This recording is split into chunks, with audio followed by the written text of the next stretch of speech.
Hey everyone, Cynics here, and this is my annual self-portrait video. So in case you're new here, every year on November 1st, I do a self-portrait because that is, of course, Self-Portrait Day, and I'm sorry I couldn't get this video up on November 1st, but sadly I've been a bit backed up the past couple weeks. Anyway, it's a good excuse to see where my skills are at and also kind of reminisce on the year and just have a little fun with it. So I always try to make it a little different every year. Obviously, I don't just want to paint the same thing every year. For this one, I thought I would try to be a little more joyful because I always look at the past ones and decide what I think would be different. And I always look so somber and maybe depressed or just down in all the other ones. So I thought this one I'll give myself a goofy grin, and that will be a little bit more fun and a little bit different. Plus it's an interesting little challenge. I used to always find that drawing smiles was really difficult. As far as the line work goes, I don't think my drawing style has changed that much over the past couple years, but I am focusing more on just being loose and getting my basic shapes in. Anyway, the painting process is where I'm gonna have the most amount of fun because last year I actually just did a traditional stream for Self-Portrait Day, and that means I haven't had a chance to do a real self-portrait using my new techniques for painting. So for this video, I actually get to try to do a nice realistic rendering and use a lot of dry brush techniques. That should be a lot of fun, and here you can see me doing an underpainting. Of course, the most important thing to do when you first start a painting is to get rid of that white background because that's just going to throw off all your colors. And you really need a mid-tone neutral background in order to really be able to pick colors properly. Now, you may think that these colors all look a bit weird with that black line art, and they do. Don't get thrown off though. You gotta try to ignore the black lines because they're very off-putting compared to the colors. But if you believe in the process, you'll be able to make things look nice and realistic in the end. The main thing to focus on is getting a lot of hue variations in your underpainting. I'm going for a very realistic approach, which means I'm gonna have minimal value changes all throughout. So I'm gonna use some different hue tricks just to make things look a little more fun. So on the left side of the face, I'm gonna bring in a lot of cools coming from the left, and on the right side of the face, I'm gonna bring in more warms. So I'm gonna have a little bit more cooler shadows on one side, a little bit warmer shadows on the other side, and hopefully that will make things just a little bit more dynamic and interesting to look at.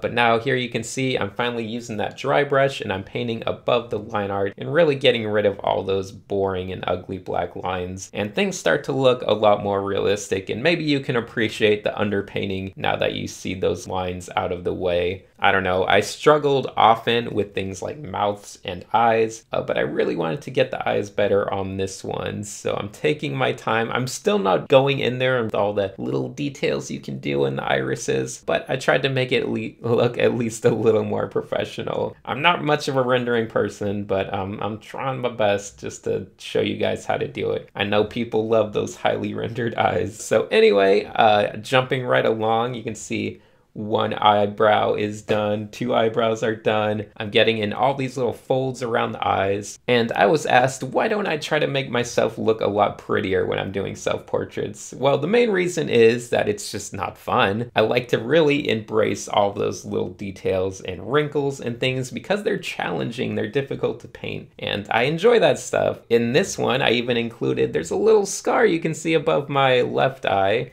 I don't know if you could see it here. I can vaguely see it though. That's from when my sister slammed a door on my face when I was like 6 years old. So I still have that scar there, and this is the first time I've ever rendered it in a self-portrait. But I was having a lot of fun with these skin tones, and I think it turned out to be a pretty good likeness overall. And I think bringing in a lot of those wrinkles and things like that is what helped. The main tip I'm gonna give you guys for doing things like wrinkles and folds is to always go heavy saturated on your darker shades and right where those creases are. So if you look above the eye, you'll see those lines, and you don't want to make the mistake of making them with a dark brush. You want to make it with a very saturated red brush because that'll just look a lot more realistic. I think I did a lot better job on my left eye, or the right eye as we're looking toward it. Let's use our perspective from now on. So the right eye, you can see the eyelid is much cleaner. But yeah, the painting's just kind of zooming on by, and we're we're already at the end. So once again, even in the hair, trying to bring in more cools on one side and warms on the other side, and really just letting the dry brush do a lot of work. I feel like I've really improved my painting process over the past years. So while this may have taken me maybe 8 hours or something crazy to do in the past, now it only took me around 3 hours to actually do this finished painting, and it looks pretty realistic. So I think I'll just do a quick recap of the whole process because I really wish I got to talk about things more. So for the line art, obviously trying to be loose and focusing on more of plane shifts and things that matter for painting, not so much things that matter for drawing.